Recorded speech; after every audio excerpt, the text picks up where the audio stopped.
Hi, hello guys. So welcome back. In today's video, isi-share ko po sa inyo yung personal experience ko po dito kay Pay and Go, doon po sa mga gumagamit kay Pay and Go. Kung hindi ko po kayo familiar, si Pay and Go is a KU's machine. So dito pwede po kayo deposit ng pera to GCash using Pay and Go and kay Maya. So na walang charges po. Kapag hindi niyo po nare-reach yung threshold amount niya. So dito kay GCash, nasa ₱8,000 yung threshold para within a month, so per month po 'yun. Kapag di niyo pa 'yan nare-reach, wala pong bayad ang pagta-transfer po. Same thing din po kung magta-transfer kayo kay Maya. So yung experience po na ise-share ko po sa inyo, before nung, mahal na araw, nag-send po ako ng ano, gumamit po ako ng Kiyos. So one of my favorite, store dito, close to sa amin po yung si Robinson Easy Mart. So may Pay and Go machine do'n and, for emergency, may huhulugan po akong ₱8,000. Ita-transfer ko po sa GCash account ko para wala pong charges. So yun nga po, so nag-start po ako magpasok ng pera. So ₱8,000 kasi yun. So habang hinuhulog ko po yung pera, pagdating po nung, ₱7,000, nag-clog po siya dun sa lagayan ng pera, dun sa ini-insertan ng pera. So 1,000 po yun. So nag-stock up po yung pang ₱7,000 and then nag-hang na po yung machine. Tapos po, hindi na huminto na siya, pero ang na-read lang ni machine is ₱6,000. So hindi na po natuloy kasi huminto na po sa 7,000. So ibig sabihin po, yung ₱1,000 ko po nandun lang po dun sa butas, parang nag-stock up dun. Tapos hindi na rin siya natuloy kasi ₱8,000 po sana ihuhulog ko. So ganun po yung nangyari. Para dun po sa mga nakaka-experience ng ganito, 'wag po kayong mag-alala dun sa ano, sa pera na pinasok niyo. Yung pera na pinasok niyo dun na hindi nagtuloy pumasok dun sa ano niyo, sa GCash is maki-claim niyo po rin po yun. So kung nag-okey naman po yung machine, puwede niyo lang rin po ulitin yung process or kung hindi man, kung nag-stock up na siya na totally, puwede po kayong gumamit ng ibang machine po, okey lang po yun. Basta as long as na the same information. The same process, ilalagay niyo po yung number niyo, yung GCash number niyo, tapos yung amount, tapos magtatanong naman po siya sa ilalim kung pay cash. Kasi dalawa lang 'yun, eh, pay cash or use my sukli. So ito po yung ano niyan, yung ano, yung puwede niyo pong gawin. Kapag nagkaroon ng stock up po dun sa machine, itong si Pay and Go, magse-send siya ng OTP dun sa cellphone niyo, dun sa cellphone ng GCash ninyo mismo. Tapos, puwede po kayong gumamit ng ibang machine, ano niyo, i-keep mo niyo po yung ano na yun, yung OTP na sinend niya. Ta's open lang po kayo sa ibang machine or sa the same machine kung okey naman yung machine ulit. And then same process, ta's magtatanong po siya ng ang gagawin niyo rito, instead of pay by cash, gamitin niyo po by sukli, yung sukli. Dun dalawang button lang naman yun, eh. So 'pag ginamit niyo po yung button na yun, mag-a-ask siya ng OTP. So enter niyo lang po yung OTP, tapos same thing, papasok na po yun dun sa ano niyo, sa GCash, account ninyo. Pero yun po yung kapag nagkaroon ng problema.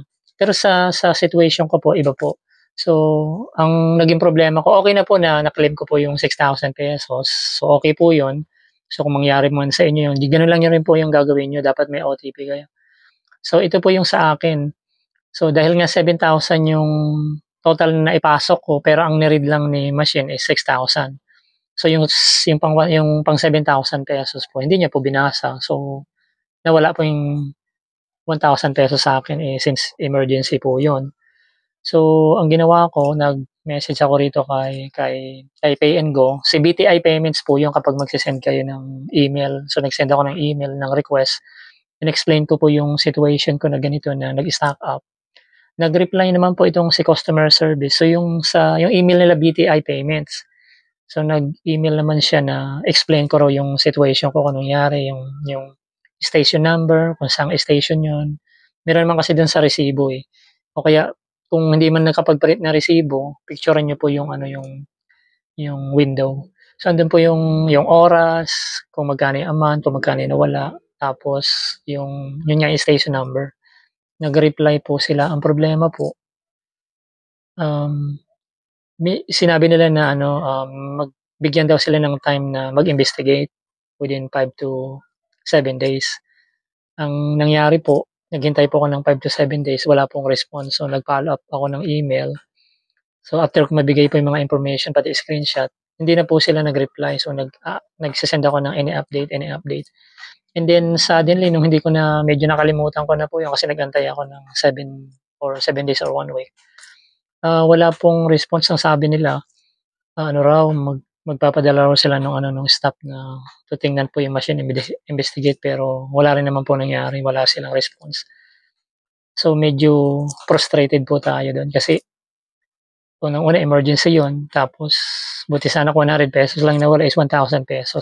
Kung nagtatrabaho po kayo sa company, 2 days niyo po yung pagtatrabahuhan yung ₱1,000 na 'yun. So, stealing 'yun, 'di ba, from the customer. So, medyo nakakalungkot po na wala silang ginawa.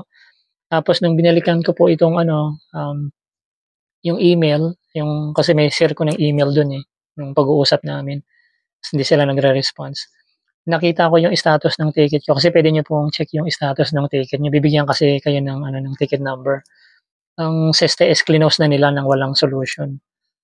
'Di ba walang ano, wala man lang solution, parang napaka-unlawful nun para sa atin kung customer tayo, 'di ba? Emergency, nawalan ka ng pera, 'pag nanakaw po yun, eh, 'di ba stealing po yun sa customer kung kung marami silang customer na nawawalan ng gano'n, 'di ba, magkano rin po yun sa bilang isang mamamayan, 'di ba? Dun po sa mga ano, sa mga naka-experience ng ganito, puwede po kayong mag-share ng comment sa baba. Ano po yung experience niyo rito, ano po yung solution? Kasi sa akin wala na pong solution, eh, parang parang ano na, yung parang bigay mo na sa kanila yung parang abulay, parang gano'n, 'di ba? Napaka-unlawful, eh. So, ₱1,000 napakalaking halaga nun, napakalaking halaga nun lalo na't emergency. So, yun nga po walang solution, so medyo frustrated tayo po. Pero wala naman tayong magawa kasi kailangan po rin natin gamitin yung machine na 'to in the future. So guys, kung isa kayo sa naka-experience ng ganitong klase ng case dito kay Pay and Go, puwede po kayong mag-ano po sa baba, mag-comments kung may mga suggestion po kayo na makakatulong sa iba. Pero sa akin wala na akong chance, eh, wala na ako ng pag-asa na ma-claim ko pa uli. Nag-send na lang ako ng email na parang gano'n, unlawful po yung ginawa niyo. Kasi, sa ganitong sistema, anong protection ng ano natin 'no, ng mga consumer natin, 'di ba? Dapat may batas para diyan, eh. Kung kung 10 tao ang nawawalan ng 1,000, 'di ba, kada araw magkano po 'yun? Papasok sa kanila 'yun, 'di ba po? Ako ako sa'kin medyo nato-tolerate ko pa pero medyo masakit, 'di ba, kasi wala man lang nagawa yung ano, yung company para sa consumer nila. Which is kumikita sila rito every tick-tock of the clock kasi napaka-in-demand ng machine na ito, eh. So, paano kung nawawalan ng bawat isa sa atin, saan mapupunta po 'yun? 'Di ba malungkot po? Pero sa positive side ng system, so ang kagandahan is kung ano yung na-read na amount or, nag-stock up man yung machine, may system na puwede niyo pa rin i-claim ulit sa pamamagitan ng may sukli. So, salute po ako dun sa system na yun. Ang problema lang po is paano kung yung hindi nare-read ng machine, yun po yung problema ro'n na nag-stock up.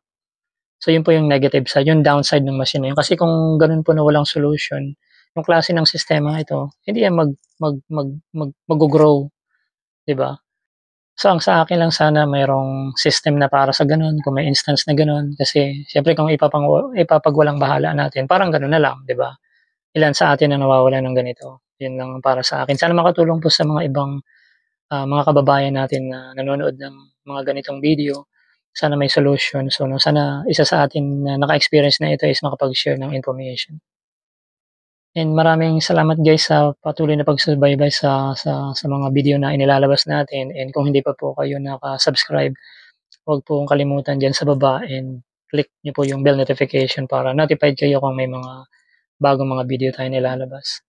So maraming salamat guys sa nanood and hope to see you next time.